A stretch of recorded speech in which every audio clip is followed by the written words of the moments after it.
Assalamualaikum dan selamat datang ke Pala Bola News. Seperti biasa, Pala Bola News akan menyajikan berita bola sepak terbaik kepada anda semua pada setiap hari.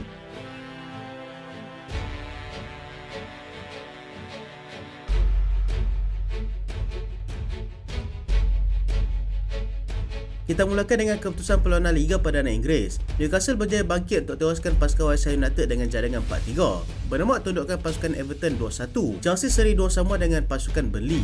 Nottingham Forest seri 1 sama dengan pasukan Crystal Palace. Sheffield United seri 3 sama dengan pasukan Fulham. Tottenham berjaya tewaskan pasukan Luton 2-1. Aston Villa menang selesa 2-0 ke atas pasukan Wolves. Dan Brentford berjaya ikat pasukan Manchester United 1 sama. Dan berikut adalah kedudukan semasa Liga Perdana Inggeris.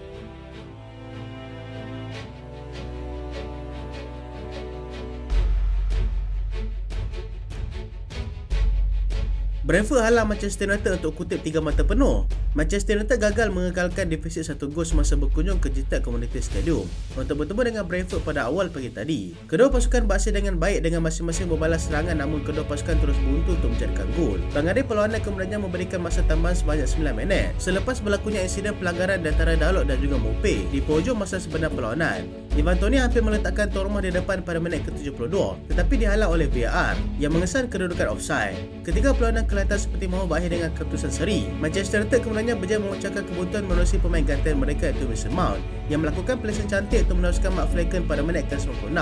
Brentford bagaimanapun tidak mudah mengalah apabila mereka hanya memerlukan satu serangan balas pantas untuk menyamakan kembali kedudukan menerusi pemain pertahanan mereka iaitu Christopher Ayer pada penghujung masa tambahan. Kedudukan kekal 1-1 sehingga perlawanan tamat dan kedua pasukan terpaksa berpuas hati dengan bergosip satu mata.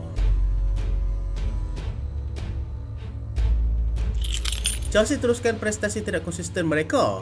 Chelsea sekali lagi gagal menggunakan kelebihan bermain di gelanggang sendiri apabila mereka hanya mampu mencatatkan keputusan seri 2 sama dengan pasukan Burnley yang terpaksa bermain tanpa dua tonggak penting mereka iaitu Loris Asinon dan juga Vincent Kompany yang telah dilayangkan kad merah pada lewat separuh masa pertama. Asinon dilayangkan kad kuning kedua di mana ianya merupakan punca kepada penganugerahan sepakan penalti kepada pasukan Chelsea pada minit ke-40, sementara Kompany dilayangkan kad merah kerana proteknya terhadap pengadil berkenaan dengan sepakan penalti tersebut. Cole Palmer tidak berdepan masalah untuk menyempurnakannya pada minit ke-44, memberikan kelebihan kepada tuan rumah untuk mendahului 1-0 sehingga tamat separuh masa pertama. Tidak lama selepas separuh masa kedua bermula, Chelsea dikejutkan dengan gol penyamaan oleh Josh Cullen yang melakukan satu voli cantik untuk meneruskan Petrovic pada minit ke-47. Tuan rumah berjaya untuk berada di depan semula, sekali lagi menerusi Cole Palmer pada minit ke-78. Kelekaan barisan pertahanan tuan rumah sekali lagi dihukum. Kali ini Burnley tidak perlu menanti lama untuk menyamakan kedudukan melalui jaringan yang dilakukan oleh Dara O'Shea pada minit ke-81.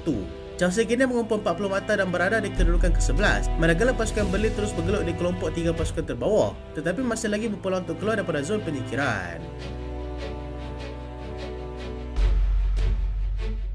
Newcastle terpaksa berhempas pula sebelum dapat tewaskan pasukan West Ham. 3 gol lewat yang berjaya dihasilkan oleh pasukan Newcastle berjaya memberikan 3 mata penuh ketika mereka menang 4-3 ke atas pasukan West Ham United dalam perlawanan Liga berlangsung pada malam tadi. Berhasil selaku tuan rumah, Newcastle terlebih dahulu di depan seawal minit ke-6 selepas mereka dihadapkan dengan sepakan penalti. Sepakan penalti tersebut telah disempurnakan oleh Alexander Isak. West Ham kemudiannya berjaya menyamakan kembali kedudukan pada minit ke-21 menerusi Michael Antonio yang dibantu oleh Lucas Paqueta. Tambahan masa selama 10 minit telah membantu pasukan pelawak untuk menggandakan kedudukan, kali ini menerusi Muhammad Kudus hasil bantuan daripada Jarrod Bowen. Separuh masa pertama tamat dengan kedudukan West Ham di depan 2-1. West Ham tidak perlu menunggu lama pada separuh masa kedua apabila mereka berjaya menambah satu lagi gol pada minit ke-48, kali ini menerusi Jarrod Bowen pula. Newcastle sekali lagi dihadapkan dengan sepakan penalti pada minit ke-77 di mana ianya juga berjaya disempurnakan oleh Isak. Kealpaan barisan pertahanan West Ham telah dihukum oleh 2 gol pantas yang berjaya dijaringkan oleh Javier Ban yang masuk menggantikan Miguel Almiron sekaligus memberikan kemenangan yang amat penting buat pasukan Newcastle pada malam tadi. Newcastle kini berada di tangga ke-8 dengan mengumpul 43 mata. Satu mata di bawah pasukan West Ham yang baru saja mereka tewaskan sebentar tadi.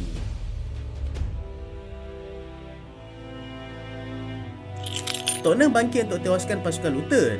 Tottenham yang menerima kunjungan pasukan Luton di gelanggang sendiri pada malam tadi nyata tidak diberikan jalan mudah oleh pasukan yang berada di kedudukan ke-18 itu, di mana mereka terpaksa menanti sehingga ke penghujung perlawanan sebelum kapten pasukan iaitu Son Heung-min meledak gol kemenangan buat pasukan tuan rumah.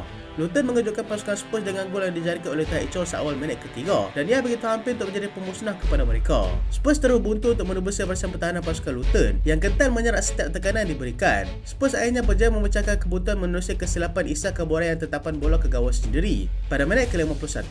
Son kemudian menjadi penyelamat apabila dia berjaya meledak gol kemenangan tuan rumah pada minit ke-86 hasil bantuan daripada Brennan Johnson. Kemenangan ini telah menjarakkan lagi kedudukan mereka dengan pencabar terdekat, iaitu pasukan Manchester United yang hanya mampu seri dengan pasukan Brentford pada awal pagi tadi. Spurs kini mengumpul 56 mata berbanding pasukan Manchester United yang mengumpul 48 mata di tangga ke-6. Kita ikuti pula keputusan perlawanan di lain-lain Liga sekitar Eropah dan Liga Spanyol. Cadiz menang tipis 1-0 ke atas pasukan Granada. Getafe tewas 1-0 kepada pasukan Sevilla. Almeria tewas 0-3 kepada pasukan Osasuna. Valencia seri tanpa jaringan dengan pasukan Mallorca. Barcelona menang tipis 1-0 ke atas pasukan Las Palmas. Dan berikut adalah kedudukan semasa La Liga di Spanyol.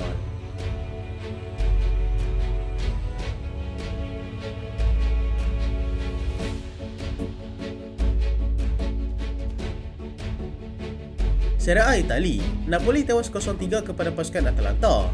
Genoa seri 1-1 dengan pasukan Frosinone. Torino menang 1-0 ke atas pasukan Monza. Lazio berjaya tewaskan pasukan Juventus 1-0.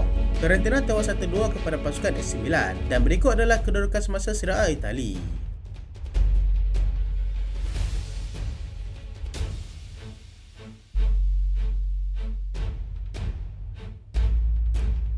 Bundesliga Jerman, Bayer Leverkusen menang 2-1 ke atas pasukan Hoffenheim. Mönchengladbach tewas 0-3 kepada pasukan Freiburg. Frankfurt seri tanpa jaringan dengan pasukan Union Berlin. RB Leipzig juga seri tanpa jaringan dengan pasukan Mainz.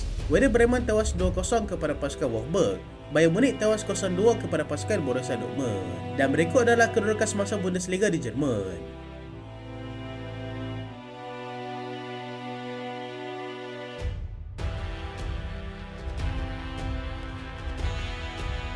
Bayern Munich semakin jauh daripada gelaran Liga. Pertemuan di kelas Liga yang berlangsung pada awal pagi tadi iaitu perlawanan antara pasukan Bayern dan juga Dortmund, di mana ianya berakhir dengan kemenangan 2-0 kepada pasukan Dortmund. Perlawanan yang berlangsung di Allianz Arena itu nyata tidak memberikan sebarang kelebihan kepada pasukan kendalan Thomas Tuchel apabila mereka mudah ditembusi seawal minit ke-10 oleh Karim Adeyemi. Bayern terus buntu walaupun mewarisi barisan kesebelasan terkuat mereka dengan Harry Kane. Selaku penyerang utama juga masih lagi gagal memberikan import seperti mana yang mereka mahukan. Bayern sememangnya menguasai sebagian besar permainan, tetapi ketumpulan serta kurangnya kreativiti yang menyaksikan mereka gagal memperoleh walaupun sebiji gol. Dortmund kemudiannya berjaya menjadikan gol kedua pada minit ke-83 menerusi Julian Reisen, sekaligus membunuh terus semangat anak buah Thomas Tuchel.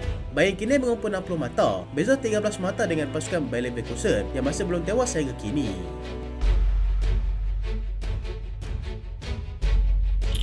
Eder Militao kembali bersama dengan pasukan. Pemain pertahanan pasukan Real Madrid, Eder Militao, dilaporkan sudah kembali bersama dengan pasukan selepas dia mengalami masalah ACL semasa perlawanan pertama musim ini. Pemain antarabangsa Brazil itu berkemungkinan besar akan disenaraikan dalam pasukan ketika mereka menentang pasukan Athletic Club yang akan berlangsung pada awal pagi esok waktu Malaysia. Militao hampir terlepas keseluruhan aksi musim ini selepas mengalami kecederaan ACL ketika menentang lawan yang sama iaitu pasukan Athletic Club, di mana dia terpaksa dikeluarkan pada separuh masa kedua. Perkara ini disahkan sendiri oleh pengurus mereka iaitu Carlo Ancelotti yang begitu teruja dengan kembalinya pemain pertahanan yang menjadi tonggak utama pasukan pada musim lalu. Ancelotti menambah lagi yang Militao belum 100% cergas, tetapi dia sudah pulih sepenuhnya daripada masalah kecederaan dan dia perlu bermain bola sepak untuk kembali. Malam buat tiba Courtois kerana dia sudah pulih daripada masalah ACL, tetapi dia alami pula masalah lutut menyebabkan dia terpaksa menangguh lagi untuk kembali bermain bersama dengan pasukan.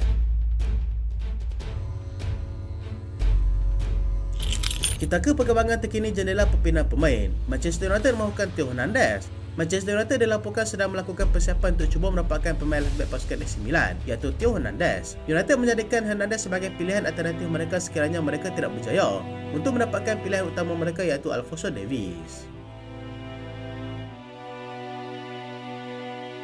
Barcelona sasarkan Kefren Turam.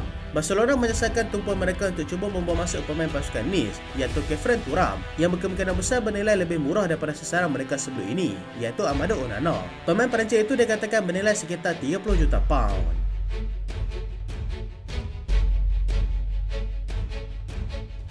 Chelsea serius mahu dapatkan Dani Olmo. Chelsea dikatakan telah bersedia untuk melancarkan bidaan untuk mendapatkan pemain pasukan Leipzig iaitu Dani Olmo. Mereka dijangka akan mengaktifkan klausul perpindahan pemain tersebut yang dikatakan bernilai sehingga 51 juta pound.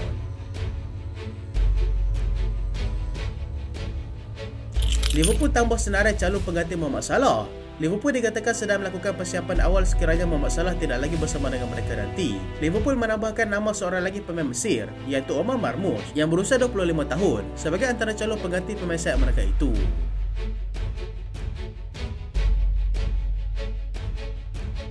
Itulah berita pada kali ini dan terima kasih sebab tonton sampai habis. Jangan lupa like, jangan lupa share, jangan lupa subscribe. Aku Solian. Assalamualaikum.